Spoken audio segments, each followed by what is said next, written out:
Put our hands together.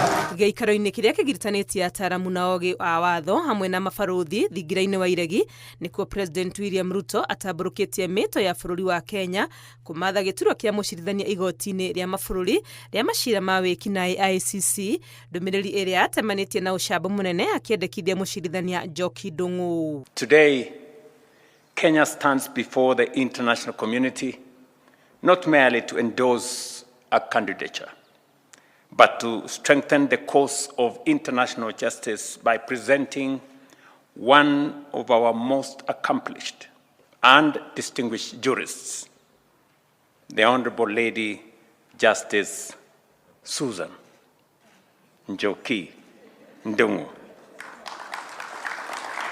as Kenya's candidate for election as judge of the International Criminal Court for the year 2027-2036 term. President atarĩirie Ndung'u ta mũcirithania wĩna ũgĩ wa gĩkĩro kĩa igũrũ maũndũ-inĩ ma watho ũrĩa rekondi ya wĩra wake yarĩire maũndũ-inĩ marĩa acangĩire ta ũthondeki wa gatiba ya bũrũri, akiuga we gwetha gĩturwa gĩkĩ ti ũndũ wa kwĩyaka we mwene no nĩ gwaka gĩtarũ kĩgima kĩa Afrika. I accept this endorsement with humility and gratitude. Proud to do so as a Kenyan who has dedicated her professional life to the service of justice and the rule of law and the protection of human dignity.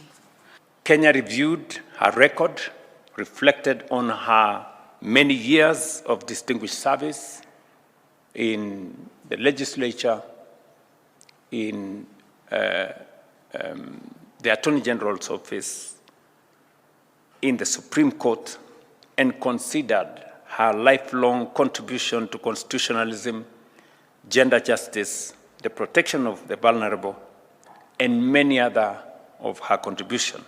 Ahũthĩrĩte mweke ũyũ gũtetera ũigananu wa matua ma mabũrũri akiuga igoti rĩrĩ rĩa Hague no nginya rĩonanie ũrĩa maũndũ mabatiĩ gũikara na njĩra ya kũhe kanya acirithania kuma gĩtarũ kĩa Afrika arĩa marĩ na ũmenyo wa maũndũ marĩa maragia mwathanĩre wa mabũrũri ma gĩtarũ gĩkĩ.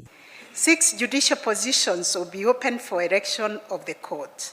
Of these, 2 positions must be filled by candidates from the African continent. This presents an important opportunity for Africa to contribute judicial wisdom, our judicial courage, judicial experience, and legal perspectives. The majority of cases before the ICC have involved African situations, African communities, and African victims seeking justice. It is therefore both appropriate and necessary that Africa has strong, principled, and highly qualified representation on that bench. Ithurano ici cia acirithania a igoti rĩrĩ igatabanio mũthia-inĩ wa mwaka ũyũ gĩikaro-inĩ kĩa rũhonge rwa ũrũgamĩrĩri wa igoti rĩrĩ mũciĩ-inĩ wa New York bũrũri-inĩ wa Amerika. Ngĩribotera Inooro TV, rĩtwa rĩakwa nĩ Wangũi wa Mwangi.